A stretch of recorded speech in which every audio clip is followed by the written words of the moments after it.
Hey guys, today I'm going to try something new, but before I get to that, I just wanted to let everybody know that my new batteries arrived and Godzilla is working so well.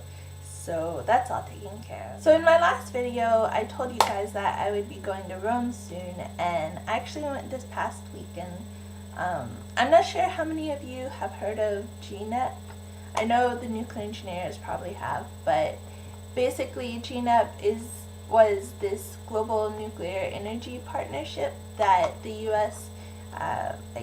Set up in 2006 to promote the use of nuclear energy and to make sure that we do it in a safe and secure manner. With the changing of the administrations in 2008, the name changed from IFNEC to IFNEC, and so basically they had a conference in Rome this past Monday and Tuesday, and I got to go, and it was really cool.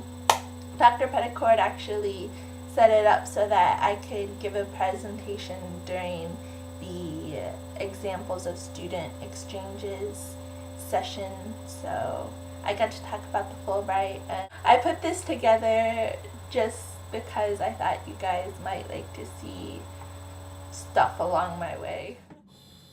I started my journey to Rome early in the morning, and I was so worried I would miss the bus that I woke up at 3:30, 4:30, and 5:30 before my alarm finally went off at 6:30. I did catch my bus though, and I made it to the train station with time to spare, which I took to mean that it was breakfast time. I left Brugge at 8:30, and as I watched Switzerland roll by me, I couldn't help but think that this must be some sort of winter wonderland. I saw icicles as tall as a man's body, although the only one I managed to catch on film was this little guy. Then the hills turned into mountains, and the clouds danced around their peaks. Now this is going to sound really bad, but I could tell when we crossed over into Italy because the buildings looked more run down. One thing I noticed is that Italy has very creative graffiti artists, the best of their work going by too fast to capture. When I got to my hotel at around 5, they told me that I had a free dinner voucher for the hotel restaurant, which I was so excited about because all I had for lunch was a handful of dried cranberries. The meal started with some sort of caviar appetizer, followed by the most amazing pasta with artichokes and fresh mozzarella in a butter sauce.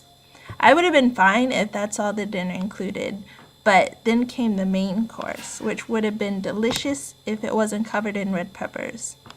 I ate as much as I could handle to be polite, but only got this far. Finally, they gave me dessert, which the host called creme caramel, but I think it was really just flan. It made me laugh when I realized it could jiggle, which was also about the time that I decided to stop before I burst.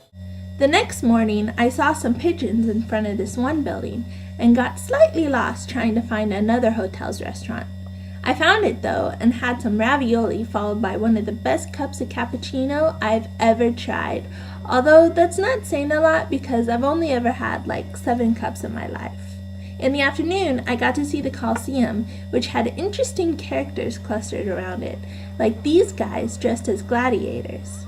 I'm pretty sure you had to pay to have your picture taken with them. There was also this dude dancing, which he wasn't doing for money, and another random Native American band, which still boggles my mind why they would be in Europe.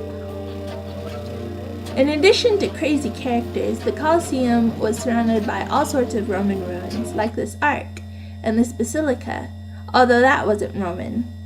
For dinner, I went to a restaurant near the hotel where they gave me this really yummy appetizer, and I ordered soup and spaghetti, although I had no hope of finishing it.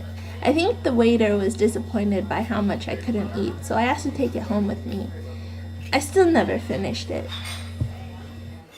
The next day, the conference started, and for all you non-nuclear people out there, I won't try and recap the whole thing. However, I do think there are 2 things that were brought up you might be interested in. Number 1, 56% of all European citizens favor that nuclear is maintained or increased in the near future, which is up 7% since 2007. Number 2, 65 nuclear power plants are under construction in 15 countries around the world. China leads the pack with 26 units, and the United States is at the back of the pack with only 1 unit. In the afternoon, the power kept going out. Some of the people at the table remarked that this is just more proof that Italy needs to restart its nuclear industry. So that was pretty much when I stopped filming because I was focusing more on the conference, and Dr. Petticord and Dr. Poston and Tammy and Valerie were there, and they're all like from A&M, so it was really cool to get to hang out with them and see them again. It was a really great conference, and I'm so glad that I got to go, and I survived my presentation, which I was really happy about because I always get nervous about public speaking, but I think I kept it under the time limit, and I actually think it went pretty well, so that was exciting. And then I came home. This is why I put up the video a day late, because I was traveling all Wednesday, so I didn't have time to make this video for you guys. Let me know what you think about what I put together for you. I might do it in the future if you like it. Yeah, so that's pretty much all I have to say. I hope you guys are doing well, and Christmas is coming. I think I might post another video before then, but if I don't, Merry Christmas. Bye. Where's your bear? Go get your bear. Go get your bear. Go get your bear. Go get your bear. Is that your bear? Come here, Duchess. Come here.